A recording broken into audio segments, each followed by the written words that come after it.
নমস্কার বন্ধুরা, আমি অসীম। আমি চলে এসেছি প্রতিদিনের মতো তোমাদের সাথে ইংরাজি ক্লাস নিয়ে। এখন শুরু করছি লেসন 9, চতুর্থ শ্রেণীর ইংরাজি। এ প্রোফাইল ইন কাইন্ডনেস, দয়ার প্রতিকৃতি, পর উপকারিতায় মগ্ন এক সংক্ষিপ্ত জীবনী। দয়ার প্রতিকৃতি, অথবা এটা আমরা একটু যদি ঘুরিয়ে বলি তাহলে হবে পর উপকারিতায় মগ্ন এক সংক্ষিপ্ত জীবনী। চলো শুরু করা যাক। অন ইয়োর মার্ক, তৈরি হও। দেখো প্রথমে কি দিয়েছে, certain situation are mentioned below. নিচে অনেকগুলো অবস্থা দেয়া আছে, উল্লেখ করা আছে। Put them under dos and don'ts, মানে এই যে নিচে যে মেনশান করা বাক্যগুলো দেয়া আছে, দেখো অবস্থাগুলো দেয়া আছে, এর মধ্যে কোনটা করবে এবং কোনটা করবে না সেটা আমি এখন পড়ে শোনাচ্ছি। দেখো, helping an old man to cross the road, একজন বৃদ্ধ মানুষকে রাস্তা পার হতে সাহায্য করবে। Throwing water at a dog, কুকুরের দিকে জল ছোঁড়া। Giving food to a poor man, দরিদ্র মানুষকে খাদ্য দান করবে, দেবে। Having tiffin without sharing it with your friends, tiffin করবে বন্ধুদের সাথে ভাগ না করে টিফিন করবে। উইথাউট শেয়ারিং, বন্ধুদের সাথে ভাগ না করে টিফিন করা আর কি, যে মানেটা পরিষ্কারভাবে বোঝাতে চাইছে। তো চলো দেখি নিচের ছকটা পূরণ করে নিই। দেখো এখানে ছক দেওয়া আছে, ভালোভাবে দেখতে পাচ্ছ। ডুজ যেগুলো আর কি করা হবে, আর ডু নটস যেগুলো করা হবে না। দেখো, helping an old man to cross the road, বৃদ্ধ মানুষকে রাস্তা পার হতে সাহায্য করা, এটা করতে হবে। Giving food to a poor man, দরিদ্র মানুষকে খাদ্য দেয়া, এটা অবশ্যই করতে হবে। এরপরে দেখো, throwing water at a dog, কুকুরের দিকে জল ছোঁড়া, এটা কখনোই করা ঠিক নয়। Having tiffin without sharing it with your friends, tiffin তোমার বন্ধুদের সাথে না ভাগ করে নেওয়া, এটাও করা ঠিক নয়।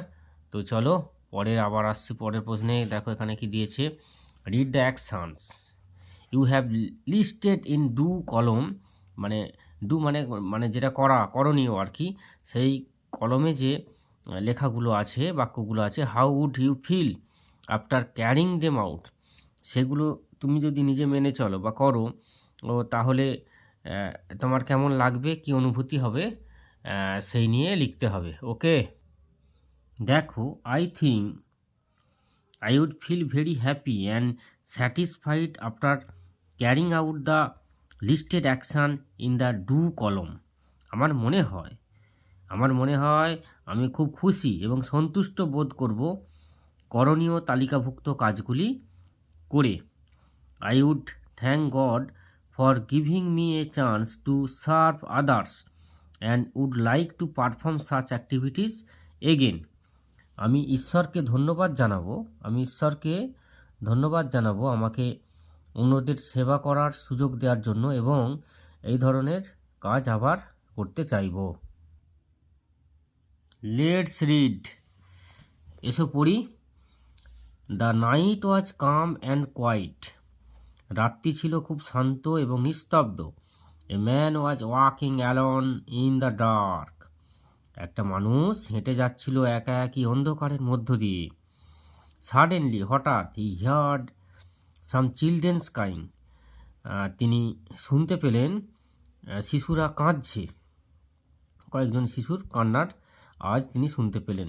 The sound came from a nearby hut, সেই শব্দ আসছিল একটা কুঁড়ে ঘরের ভেতর থেকে।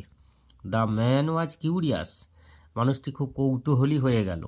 হি saw a faint light coming from the heart, তিনি দেখতে পেলেন একটা আবঝা আলো সেই কুঁড়ে ঘরের মধ্য থেকে আসছে। হি কেম ক্লোজ টু দ্য হার্ট, তিনি কুঁড়ে ঘরের কাছে এলেন। হি লিসেন কেয়ারফুলি, এবং তিনি যত্ন সহকারে শুনলেন। ওয়ার্ডট্রপ, এসো দেখো এখানে ওয়ার্ডট্রপে কি দেওয়া আছে, কাম, পিসফুল মানে শান্ত, পিসফুল মানে কি শান্ত। কোয়াইট, সাউন্ডলেস শব্দহীন মানে শান্ত। আর পিসফুল মানে কি শান্তি, কাম মানে শান্তি বা শান্তও হয়, আর পিসফুল শান্তিপূর্ণভাবে, যেটা কোয়াইট সাউন্ডলেস, একদম শব্দ না করা, অর্থাৎ শান্ত। নিয়ার বাই, ক্লোজ বাই মানে কাছাকাছি। ফেন্ট, ডিম, আবছা মানে যেটাকে আমরা বলি টিম টিম করে জ্বলে ওঠা, এই ধরনের আর কি, সেটাকে বলা হয় ফেন্ট বা ডিম।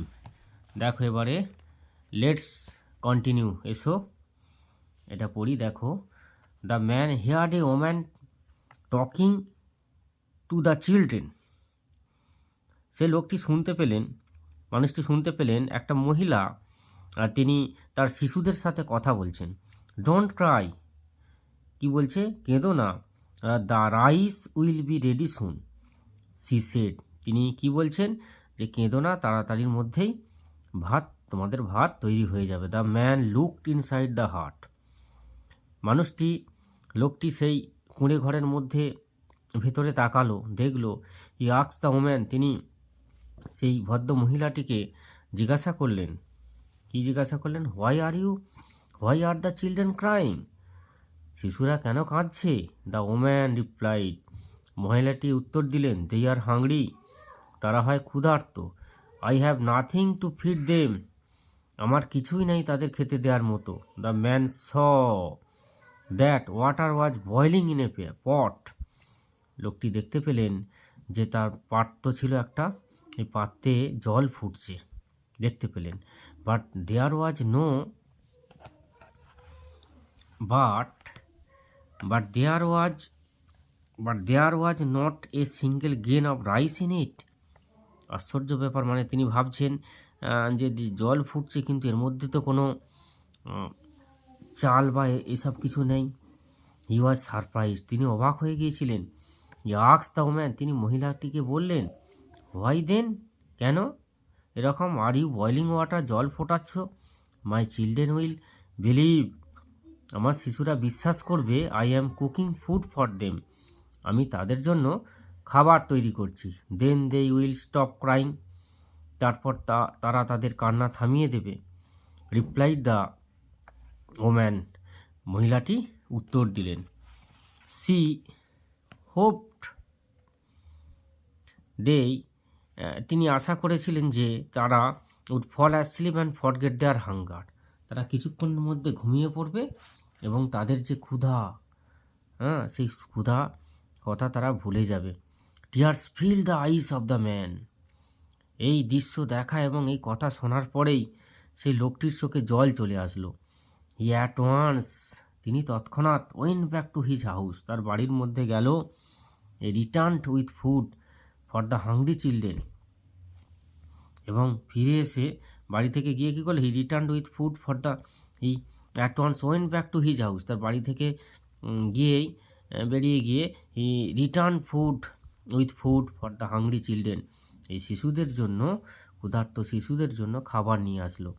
হি দেন প্রমিসড, তারপর তিনি প্রতিশ্রুতি দিলেন, টু লুক আফটার দেম, যে তাদের দেখাশোনা করবে থ্রু আউট হিজ লাইফ, তার সারা জীবন ধরে।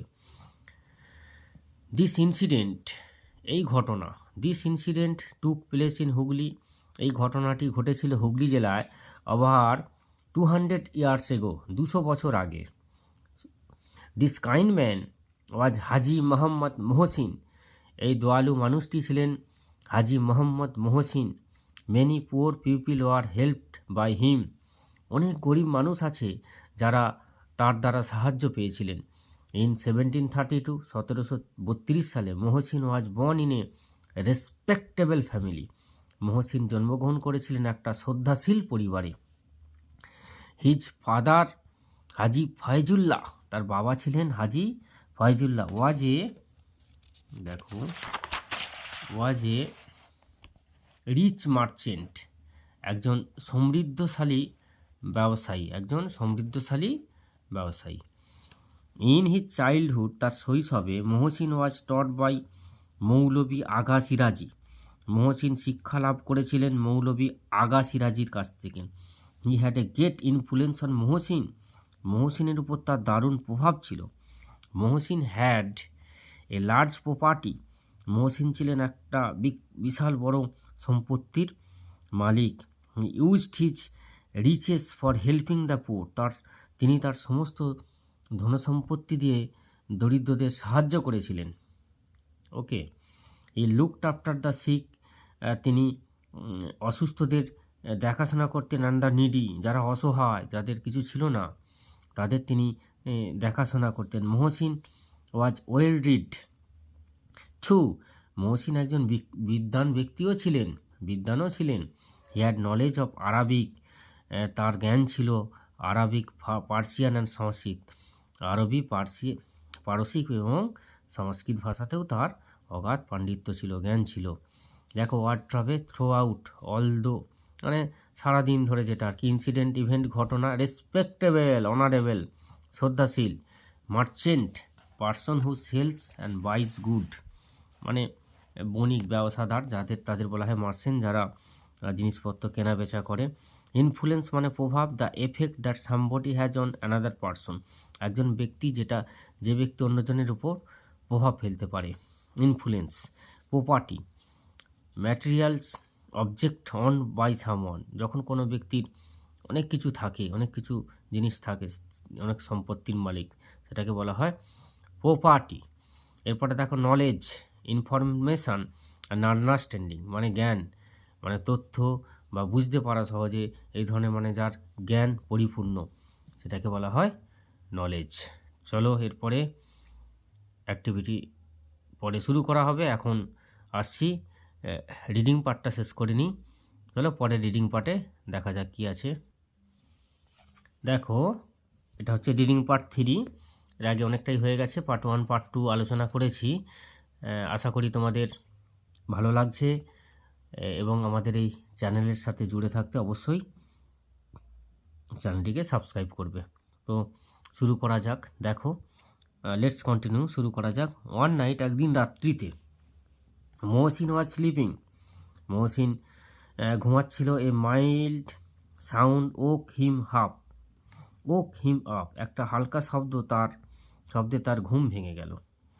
হি saw a stranger in his room, তিনি দেখতে পেলেন একজন আগন্তুককে তার রুমের মধ্যে। স্ট্রেঞ্জার কাদের বলা হয়? অজানা ব্যক্তিদের স্ট্রেঞ্জার বলা হয়, আগন্তুক বলা হয়। মহসিন কট হিম স্টিলিং, মহসিন তাকে ধরে ফেলল, সে চুরি করছিল। হি আস্কড হিম, তিনি তাকে জিজ্ঞাসা করলেন, why do you need to steal, তোমার চুরি করার প্রয়োজনীয়তা কী? Can you not lead an honest life, তুমি কি সৎভাবে জীবনযাপন করতে পারো না? স্ট্রেঞ্জার রিপ্লাইড, এই আগন্তুক উত্তর দিল, আই হ্যাভ নো ওয়ার্ক, আমার কোনো কাজ নেই। There is no food in my house, আমার বাড়িতে কোনো খাদ্যও নেই। মাই চিলড্রেন আর ক্রাইং, আমার শিশুরা কাঁদছে।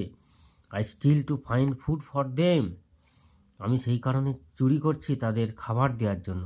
প্লিজ ফরগিভ মি, অনুগ্রহ করে আমাকে ভুলে যেও না, আমাকে কিছু দাও, আমাকে সাহায্য করো। হি ব্রোক ডাউন ইন টিয়ার্স,